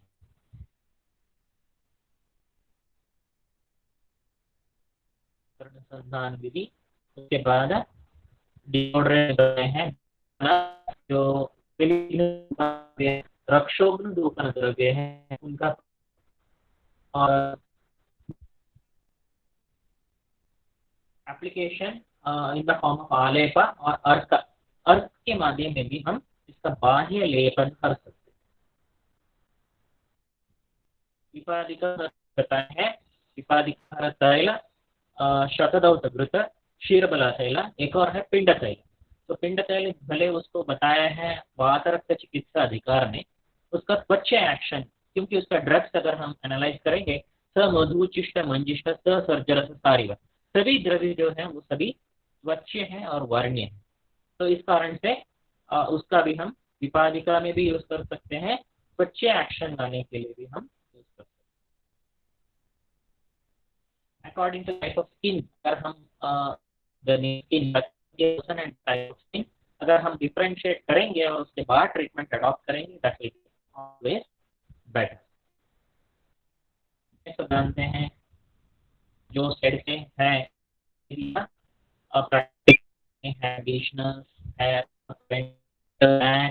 ये सभी मार्केट है। तो डैंड्रफ के प्रिवेंशन में हमें मिलता है दूध पत्रादि तेल हो, तेल हो, ये सभी रोम संजन सिदंती मछली बताए हैं, काफी नक्तमाला के साथ मिला के कपित्त के रस के साथ अगर एक प्रयोग करते, ऐसे बहुत के तेल है या बताए हैं। ये जो ला सकते हैं, तो ये शिकाकाई, सेपेंडस ट्राइफोलिएटस, नीलिनी भी द्रव्यों का हेयर डाई के माध्यम में भी यूज हो सकता है। साइकिल कैसे होता है, और falling off hairs due to हैं, और general nutrition in the postpartum period जब होता है, तो ये सभी कारण को हम सूतिका परिचर्या, तो सूतिका परिचर्या में अभ्यंग नित्य करने के लिए बोला है, जो शिरोभ्यंग से शुरू होता है, तो उससे hair fall along with that general nutrition supplementation भी करना। तो लेप, एकने में भी बहुत सारे द्रव्यों के प्रयोग और वमनादि कर्म भी बताए हैं। तो शाल्मली कंटक के प्रयोग भी बताए हैं। inflammatory scar also get cleared by them. So this is about the एक और है नालिकेर के मंजर flower which contains high, which is rich in estrogen also and phytoestrogens. तो उसका भी प्रयोग एक बताए हैं, पत्र के बताए हैं, और वज्रा के चूर्ण के प्रयोग बहुत सारे जगह पे एक्ने में पाया जाता है। Hirsutism में as such we don't have, I don't claim any known drugs. जो हर्बो मिनरल कॉम्बिनेशन है, हम थोड़े बहुत फर्क ला सकते हैं, but the patient need to keep patience. वो पेशेंट्स के साथ अगर ट्रीटमेंट 3 महीने तक करेंगे तो थोड़े हम उसका हेयर रीग्रोथ साइकिल अरेस्ट कर सकते हैं और डिले कर सकते हैं rather. उसके बाद शंखचूर्ण, स्फटिक भस्म का योग एक बताए हैं, और हरतलादि योग एक और योग बताए हैं।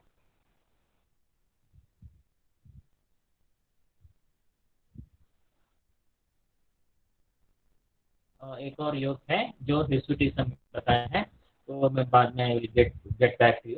Then hyper pigmentation of the face अगर होता है तो विटामिन कैप्सूल एप्लीकेशन की प्रैक्टिकल हाई बेनिफिशियल है। और फेस मास्क एप्लीकेशन में भी एक्सटर्नल एलर्जेंस या स्मोक एक्सेट्रा ये स्ट्रेसिंग एजेंट न लगी face mask application hyper pigmentation of the face को हम प्रिवेंट कर सकते हैं। नेत्र प्रसाधन प्रसूति तंत्र तो ये भी है दो जत्रु के पैथोलॉजी में ज्यादातर शाला के तंत्र के ही लोग और प्रैक्टिशनर ही ज्यादातर काम किए हैं। और pathology surgery angioplasty vagina angioplasty हो सकता है प्रैक्टिकली फाउंड बेनिफिट। और in the collagen and person shrinkage इसमें आयुर्वेद का कोई योगदान नहीं है। अगर पेशेंट डिमांड है तो आप यूज कर सकते हैं also. So I think this is the end of my presentation. I would like to conclude and say that cosmetics for enhancing the appearance of facial skin, cosmetics growth and hair, cosmetics for skin care, especially in teenager like acne, pimples and conditions, and shampoos, soap, powder form, perfumery form. We can develop cosmetology and gynecology, and the moisturizers, skin tonics, anti-agents in case of menopausal women, and in both in gynecology and postpartum care, we can effectively utilize the use of the cosmetical drugs. Ayurveda है most drug, तो हम ये सभी use कर सकते हैं।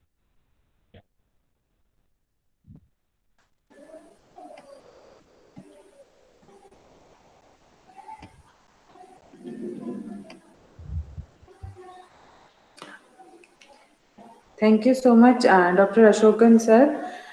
थोड़ी network problem रही तो बहुत अच्छे से कम्युनिकेशन बैठा नहीं, लेकिन जो आपने प्रेजेंटेशंस और मीनवाइल जो बीच बीच में जो भी आपने उसका एक्सप्लेनेशन दिया वो बहुत ही ब्यूटीफुली कवर किया आपने every aspect, either it is facial care, hair care, food care, obstetrics, gynaec, मतलब हर माइन्यूट कवरेज आपने किया और उसका बहुत ही सुंदर एक एक्सप्लेनेशन हमें दिया और क्लिनिकल प्रैक्टिस में भी हम उसे कैसे यूज करेंगे तो एक अप्लाइड एस्पेक्ट भी आपने बहुत ही अच्छे तरीके से बताया। Thank you so much Ashokan sir for this beautiful presentation.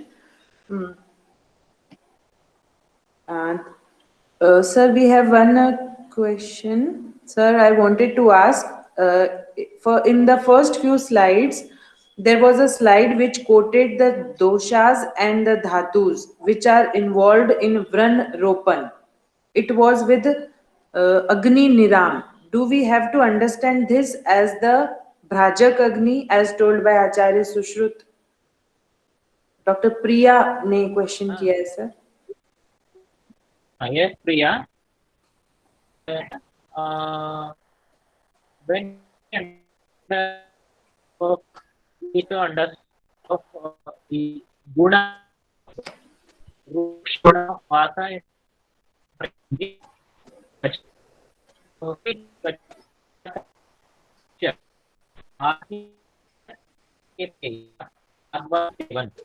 Patient प्राघात से करता है, अक्सर के मौसम में ट्रैवल करता है तो बढ़ जाते हैं और स्किन मैनिफेस्टेशन रेस्पॉन्स तो इसको हम समझ सकते हैं। दूसरा है पित्त, तो पित्त का रोल में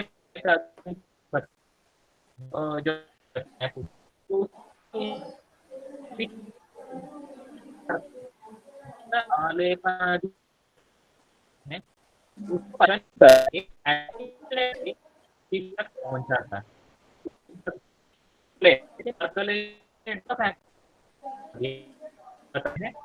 राजन के एक्शन को होता है, लाइनिंग इफेक्ट हो, डी टैनिंग इफेक्ट हो या दृष्टि सभी एक्शन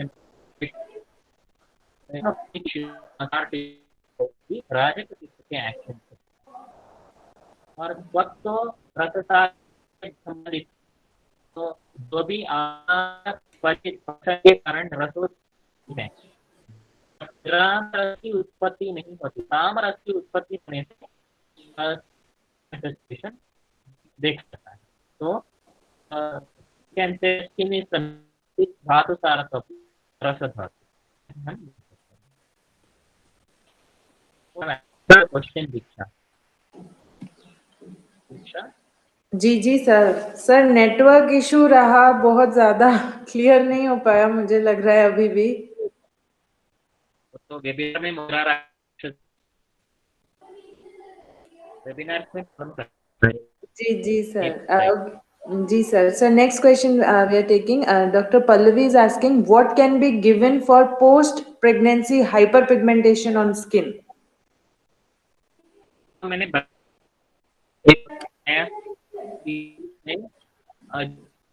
यूज कर प्रैक्टिकल मेरा एक्सपीरियंस बताया कि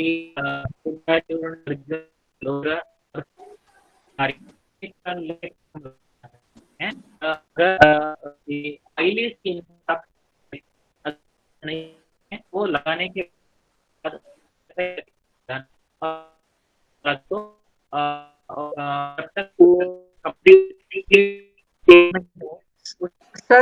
सर एक्सक्यूज मी, वो है ना, अगर आप चैट बॉक्स में द्रव्य के नाम लिख दे, कुछ हिंट कर दे तो ज्यादा अच्छा रहेगा। इसमें अभी लेक्चर से भी ज्यादा थोड़ी नेटवर्क की प्रॉब्लम आ गई सर, है ना। तो या तो फिर सर इसी में थोड़ा सा कर दे, या चैट बॉक्स में थोड़ा सा लिखने से मुझे लगता है कि ठीक रहेगा।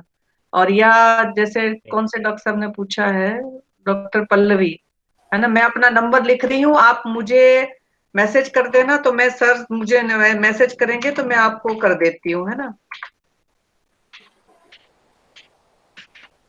और हम कभी दूसरी बार भी सर को एक बार आमंत्रित करेंगे। तो डॉक्टर पल्लवी, मैंने नंबर अपना डाला है, तो आप एक बार मैसेज डालिए, मैं सर जो मुझे आंसर करेंगे, क्योंकि आपकी जिज्ञासा देख के मुझे हमेशा लेक्चर्स में अच्छा लगता है कि सारे डॉक्टर्स ने ठीक से सुना है और इसीलिए पूछ रहे हैं कुछ न कुछ। तो जबकि नेट की प्रॉब्लम रही तो भी बहुत सारे पार्टिसिपेंट्स ने पूरा पूरा सुना, उसमें से कुछ न कुछ स्लाइड से भी लेने की कोशिश की। तो सर आपका बहुत बहुत हार्दिक धन्यवाद कि आपने हमें इतने सारे ज्ञान से तरोबतर कर दिया, और आगे भी हम आपको जब भी रिक्वेस्ट करेंगे, आप हमें इस ज्ञान यज्ञ में आहुति देने के लिए हमारा आग्रह जरूर स्वीकार करेंगे। तो आपका सर विश्व आयुर्वेद परिषद की ओर से हार्दिक धन्यवाद। और मैं चाहती हूँ कि इसी तरीके से अगर हम बहुत सारे टॉपिक्स को लेके अगर आगे चलते हैं तो हम भारत की राष्ट्रीय चिकित्सा पद्धति आयुर्वेद को जरूर बना पाएंगे, क्योंकि हम जब आउटपुट देंगे समाज को तो समाज भी उसको काउंट जरूर करेगा, तो एक ना एक दिन मंजिल जरूर मिलेगी। तो सर आपका बहुत बहुत हार्दिक धन्यवाद, और डॉक्टर विरल भाई शाह का भी बहुत बहुत धन्यवाद, जिन्होंने मैं एक बार फिर से रिक्वेस्ट करना चाहूंगी कि जौ के ऊपर थोड़ा सा ही सुना था पिछले लेक्चर में, तो जौ को भी इंडिपेंडेंट एक बार फिर से ले, और तज के बारे में तो आज बता के मैं चाहती हूँ कि सारे स्टूडेंट्स उसका प्रैक्टिकल प्रयोग करें, और हम कहीं ना कहीं बहुत ही सस्ती और सुलभ चिकित्सा से लोगों को लाभान्वित कर सकते हैं, और इवन इमरजेंसी से भी कई बार निकाल सकते हैं।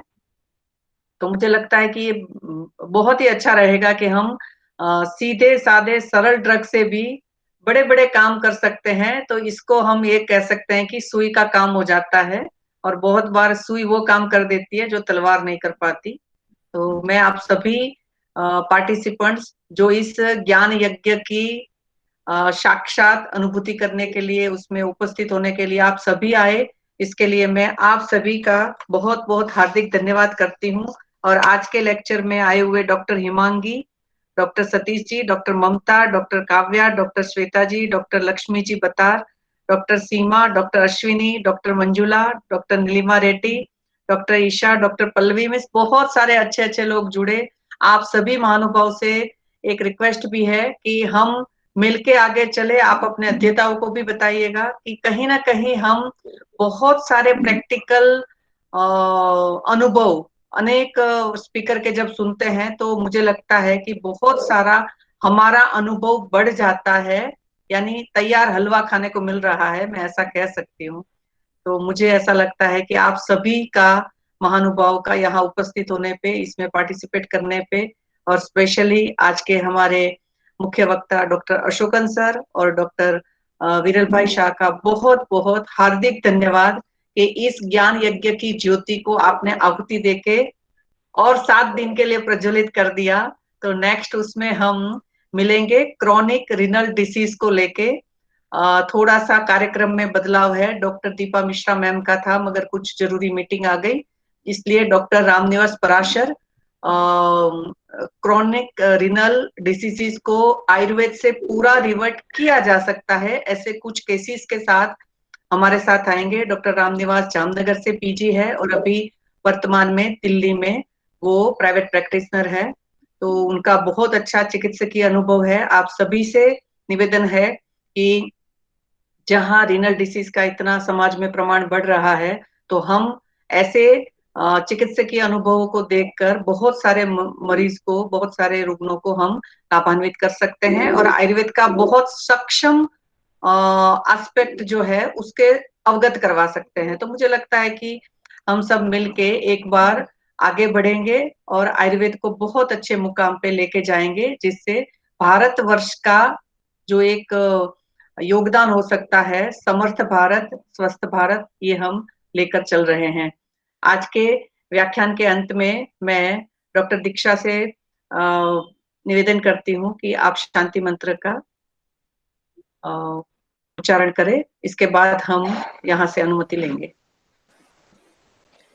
ओम सर्वे भवन्तु सुखिनः, सर्वे सन्तु निरामया, सर्वे भद्राणि पश्यन्तु, मा कश्चित् दुःखभाग् भवेत्।